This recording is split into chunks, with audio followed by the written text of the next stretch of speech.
than that grass or Lamborghini.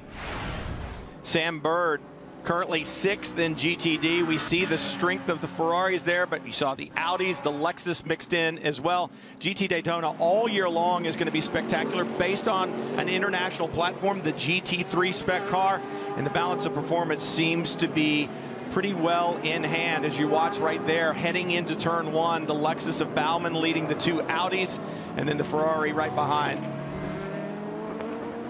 See if you can see who's got the upper hand and where.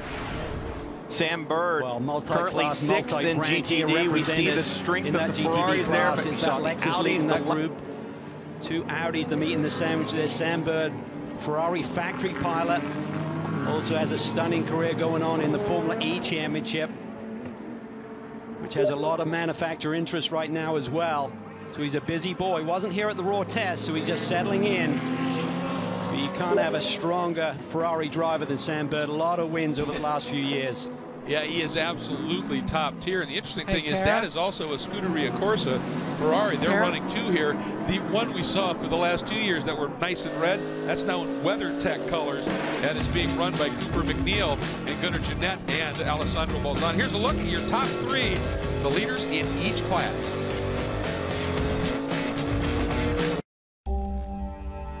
Every stitch is a part of me.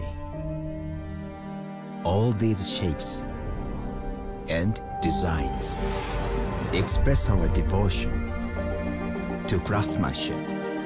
I want people to feel our passion when they touch it and when they drive it. Test drive the CX-5 and experience the details for yourself.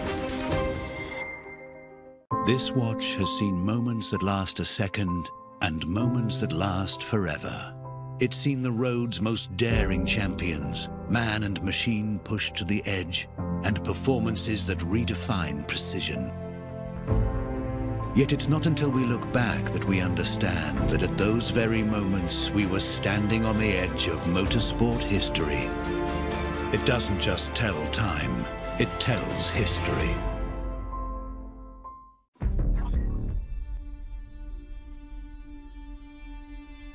Engineered to perform. Designed to protect. Ready for any challenge.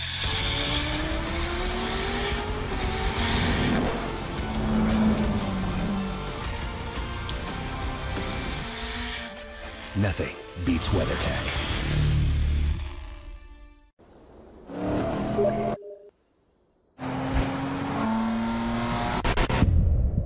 You're going somewhere. We're not sure where, but we know how. Quickly, but with control and agility. And of course, with purpose. Only you know where this leads. But we all know where it started.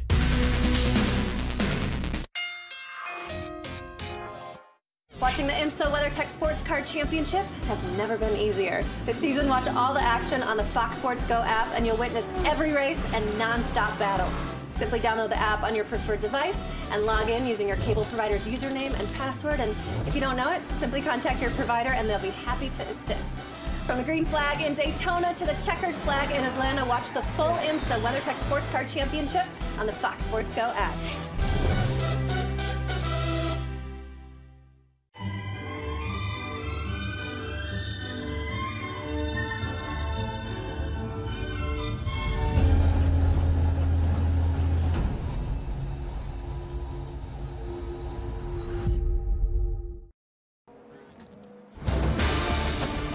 The Rolex 24 at Daytona on Fox is sponsored by the Mazda CX-5. Driving matters. By Rolex, official timekeeper of Daytona International Speedway. And by WeatherTech, the ultimate American-made vehicle protection.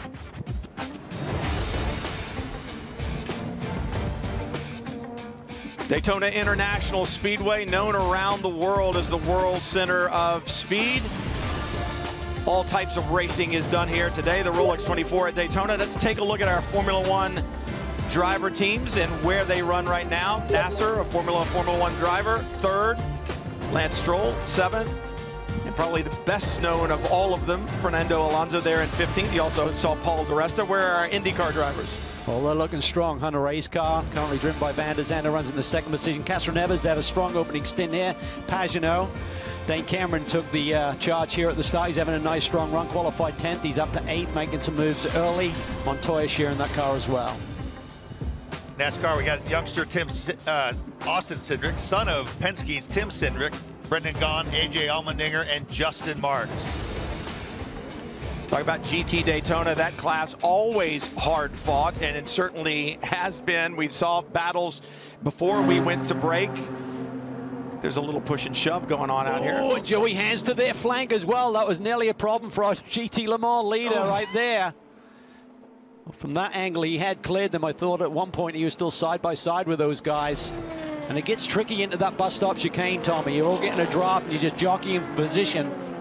Sam Bird in.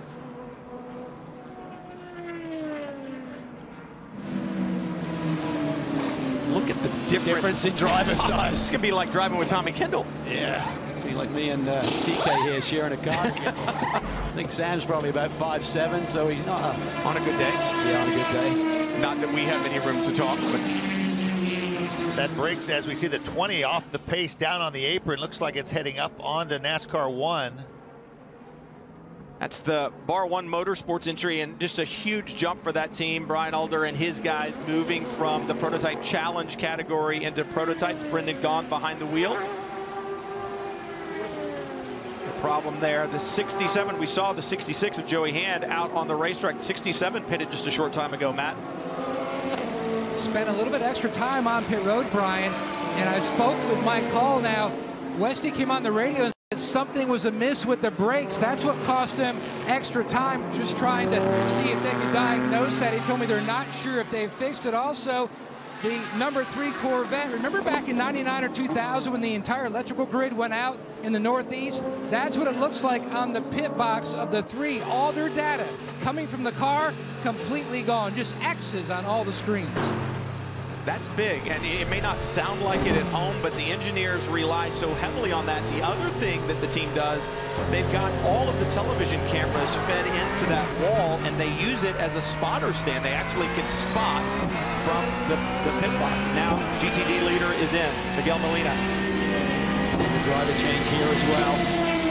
Tom, you related to the fact there's different grades of drivers in this GTD class, and there's some minimum drive time that have to be met by the lowest graded drivers. So kind of the more the amateur driver has to do a minimum of 5 hours. 2 of those guys have to do 5 hours each. That kills a lot of the 24. There's a real strategy with good conditions like we're seeing right now is to maybe try and knock out that drive time early when that more amateur driver would be comfortable with these race conditions. Yeah, you didn't see driver changes in the other cars. They go 2, 3, 4 stints. Most of them will probably do doubles here, at least at first. But here you might start with an experienced guy, a gold or a platinum, and then go get your silver in to try to burn up some of those requisite laps, and then hopefully have just your golds to go at the end.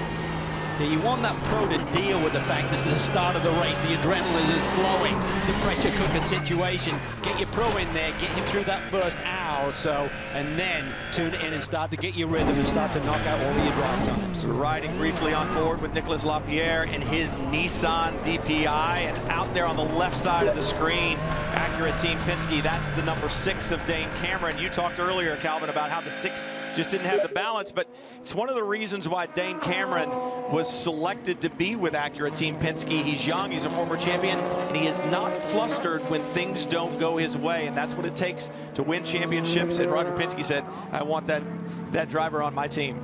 That's what you're looking for. It's easy when things are going well. Oh, look at this. Wow, that WeatherTech Ferrari was the meat in the sandwich there, but Ringer Van der Zande making a big power move around the outside. Commitment factor was huge right there.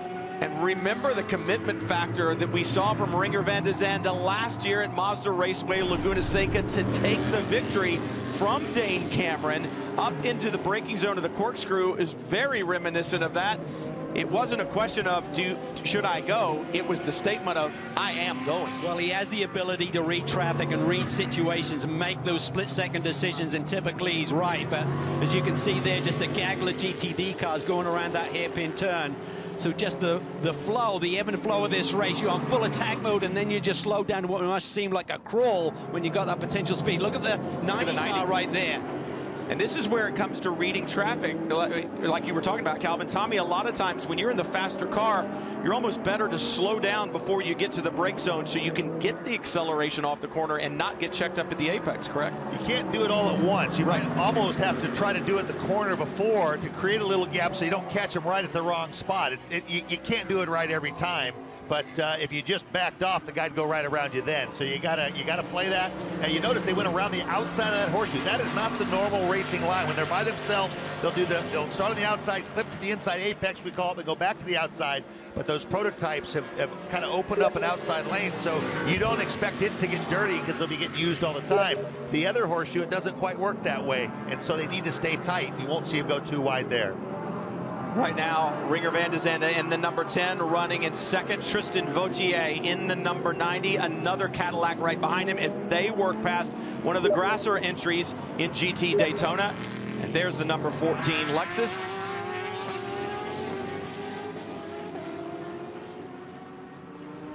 See, Bauman, who had been running in the top 3, dropped back a little bit. And I know they just had a pit stop, Jamie Howe. Well, they had a pit stop, so did other GTD cars in this last little exchange here. The problem for Bauman was that he did not hit his mark. So I'm going to show you what the teams do. They come in during the course of the race weekend and they lay out this bright colored tape. This is where they want the driver to be right on this mark. They want the head of the car right here. They want the side of the car right here. And what they do is they set it up on pit wall. It's where they set up the tires. It's where the crew sets up the tools so they can easily get out over the wall, do that pit stop. When Bauman came in, he was up over in this direction, so he was way too far to the wall. They had a difficult time getting the tires over, getting that tire change done, and they actually got beat out of pit lane and lost a few positions. Now, it's a very long race. Of course, there's lots of time that they can still make up, but if you do that again, you do that over and over and over again, you can't make up that time on the racetrack. Now you think about the speeds that the prototypes are carrying as you see Felipe Albuquerque work high going around GTLM cars. At close to 200 miles an hour, it's almost a football field per second. So if you make that mistake in pit lane, you can literally lose hundreds of feet to your competitors out on the racetrack. And for a crew member, those pit stops are scary when the guys come in, even though the crew members have to stay behind the wall until the car stops. I want to explain something. See the way this yellow Corvette and the red, white, and blue BMW are kind of diving in each other's doors? On the high-speed stuff, there's what's called side drafting. The first form of drafting that was discovered by NASCAR guys primarily was right behind the car in front. There was just less resistance and you could get a slingshot. They now know that much like water coming off the bow of a boat, there's a draft right next to the other car. So that's why you see cars, look how close that is. Wow. Tristan Vautier to the outside in the number 90 Cadillac, squeezes Ringer van de Zande. That was a big moment when you see that sort of body language in a race car from the outside. It is